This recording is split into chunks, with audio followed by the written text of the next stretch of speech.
Yes. Can you explain just in few words what is this diversity, equity, and inclusivity? And please explain this part because they're using this for everything.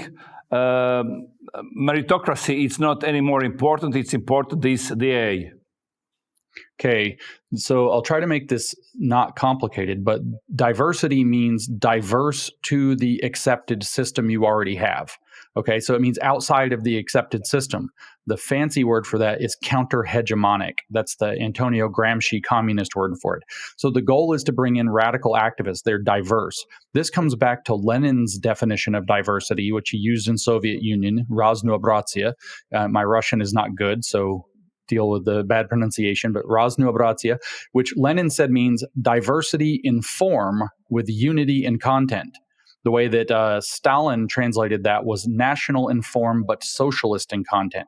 So you have different nationalities, different identity groups, but so they're diverse, but in fact, they all think the same because they're all socialists, or they're all critical theorists, or they're all communists, depending on the context.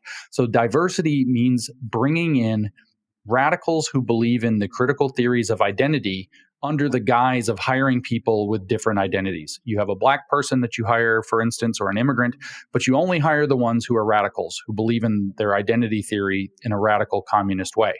This is the diversity. Inclusion works the same way. It is you include that which is counter-hegemonic and exclude that which is hegemonic.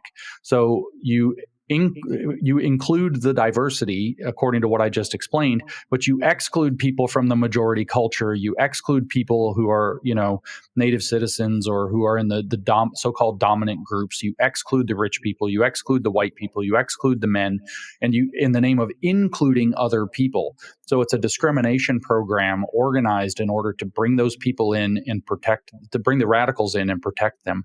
And equity is a very tricky concept. But because it sounds like it means equality, but it's the actual piece of the puzzle that's most important. This is what the Soviets called actual equality, and my Russian's too bad to attempt that one. Fakticheskoye равенство or something like this. Actual equality. And so the program is actually, the equity means having your fair share of what you've invested. If you purchase a house and you've paid off half of your mortgage, your equity is it's how much you've paid in plus the appreciation of your house. You don't have the other half yet, but that's your equity. That's the part you own. If you buy stocks, your equity is the share, the amount that you earned by having those stocks. So it's your fair share. Well, the communist theory is that everybody is supposed to be equal. So everybody's supposed to have a fair share that's equal. And so when there's inequality based on group identity, there must be some system of power keeping you out of equality. So now we're going to adjust the shares to make people equal.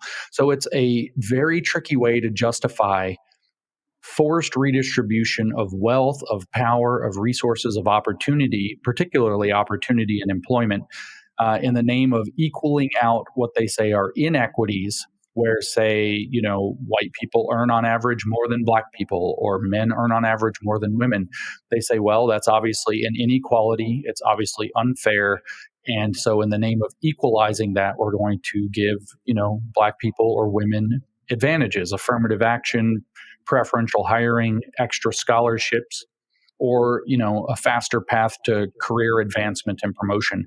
And that's the program that we call DEI. But again, this is a Soviet Union program of equalization across all aspects of life: economic, professional, cultural, social. It's called actual equality in the Soviet Union. I don't know what else to tell you. It's communism.